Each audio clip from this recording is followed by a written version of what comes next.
어서 오십시오. 환영합니다. 애니멀 커뮤니케이터 에코현입니다. 반갑습니다. 어서 오세요. 네, 오늘 교감할 아이 이름은요, 땡구입니다. 네, 땡구는 아직, 네, 일반 교감이고요. 살아있는 아이입니다. 네, 땡구의 보호자께서는요, 땡구는 아빠를 어떻게 생각하는지 궁금하다 하셨고요.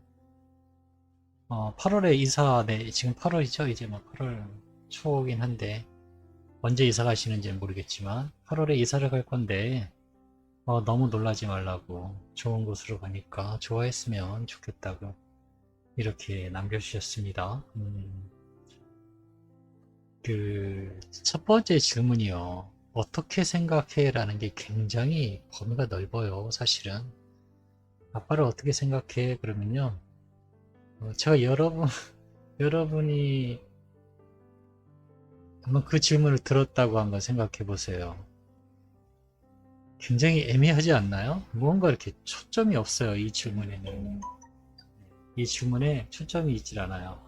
아빠가 뭐뭐 할 때 어떻게 생각해? 라고 질문을 주면요. 아이가 그 부분을 생각해서 조금 더 디테일하게 이야기해 줄 수 있는 부분인데, 어떻게 생각해? 그러면 아이도, 어떻게 생각하냐? 그냥 좋은데? 그냥 뭐 이렇게밖에 안 돼요. 아이들도요. 가뜩이나 아이들과 대화하는 내용이요.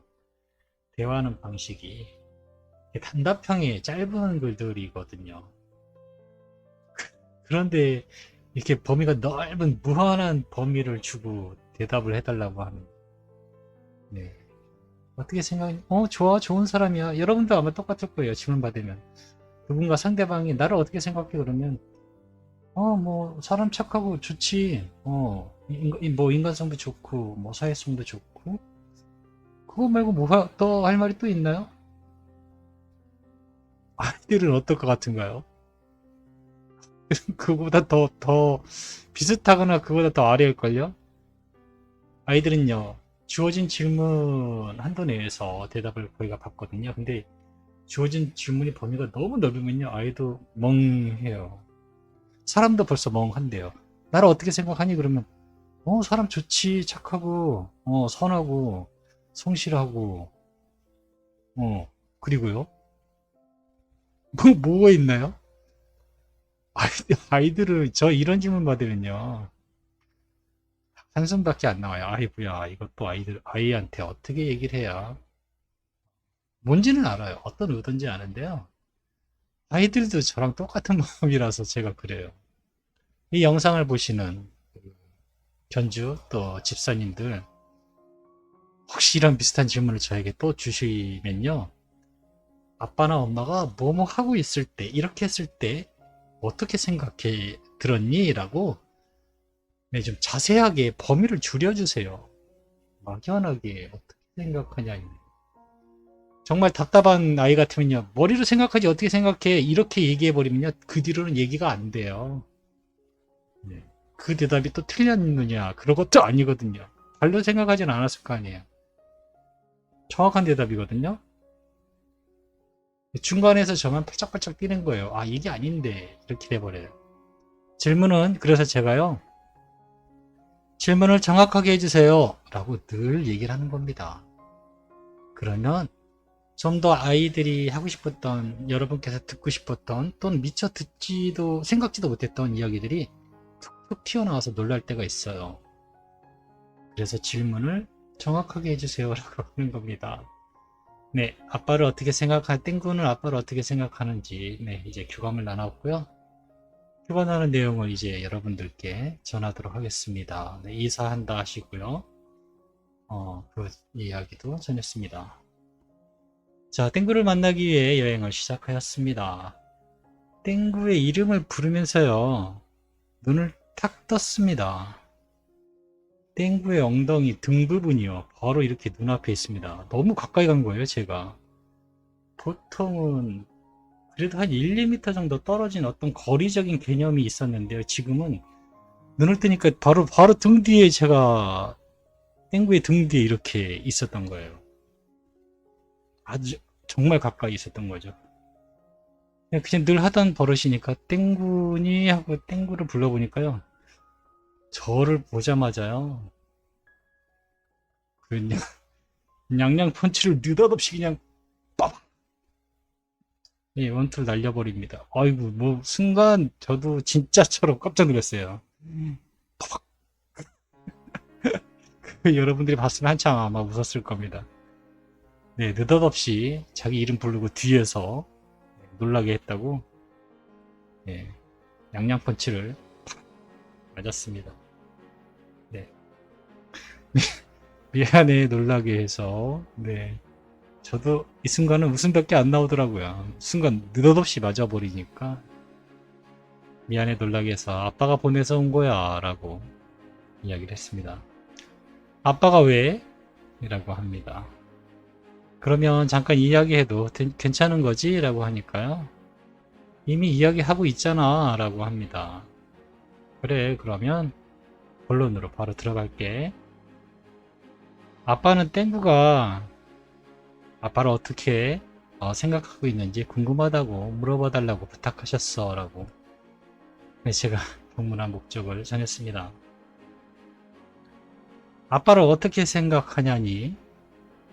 아빠는 아빠이지 달리 따로 생각해 본 적이 없는 것 같은데 라고 합니다.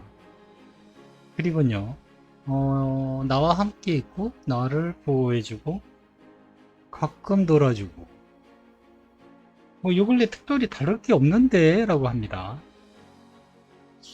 네, 요 근래 특별히 다를 게 없는데 라고 합니다. 그래서 그 의도가 그게 아니기 때문에 아빠가 뭐 막 좋다거나 아빠가 막 있어서 뭐 행복하다거나 또는 아빠가 뭐 이래서 뭐 서운하다든가 뭐 그런 거 없니? 라고 물어보니까요. 이렇게 이야기를 합니다. 그런 거 다 신경 쓰지 않고 있는데 라고 합니다. 귀찮아서 라고 합니다. 아빠는 내게 잘 보이려고 애쓰고 있는 건 알고 있지. 나도 그걸 알고 있기 때문에 거기에 맞추어서 움직이고 있긴 해 라고 합니다. 놀아달라고 하면 놀아주고 안아주길 원하면 옆에 있어주고 분명 아빠이긴 하지만 그렇다고 나도 아이는 아니야 라고 합니다. 네. 본인도 아이는 아니다 라고 혼자서 뭔가를 네, 해나갈 수 있다 라고 생각하고 있는 것 같습니다. 뭐랄까 독립심, 자립심 그런 마인드가 좀 있는 많은 그런 아이 같아요.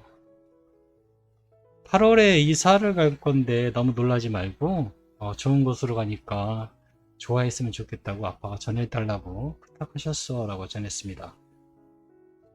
이사하는구나 라고 합니다.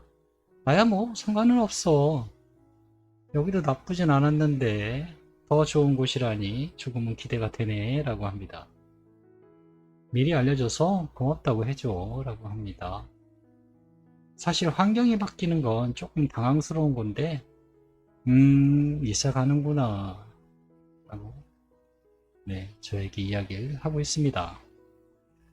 그래도 혹시 이사가 뭔지는 알고 있지? 라고 제가 물어보았습니다. 바보냐? 그런 거는 알고 있어 라고 저에게 이야기하고 있습니다. 네, 이사가 뭔지는 알고 있습니다. 전 이사를 혹시 모르는데 얘가 지금 이 얘기를 하나 싶어서 혹시나 싶어서 물어봤더니요. 이사가 뭔지는 잘 알고 있습니다. 그냥 혹시 모르나 해서 물어본 거야. 아빠에게 하고 싶은 말이 있다면 알려줘. 잘 전해줄게 라고 이야기를 하였습니다. 미리 알려주어서 고마워. 놀라는 건 사실 되게 질색인데 라고 합니다. 고맙다는 이야기를 꼭 전해주길 바래 라고 저에게 이야기해 줍니다. 그리고 캔으로 주는 거는 살짝 데워주면 좋을 것 같아 라고 합니다. 캔으로 주는 것이 있나 봅니다. 음식에. 근데요, 살짝 데워주면 좋겠다라는 이야기가 있습니다. 지금도 먹는 건 만족스럽긴 하지만, 이렇게 이야기하면서요, 캔으로 주는 것을 살짝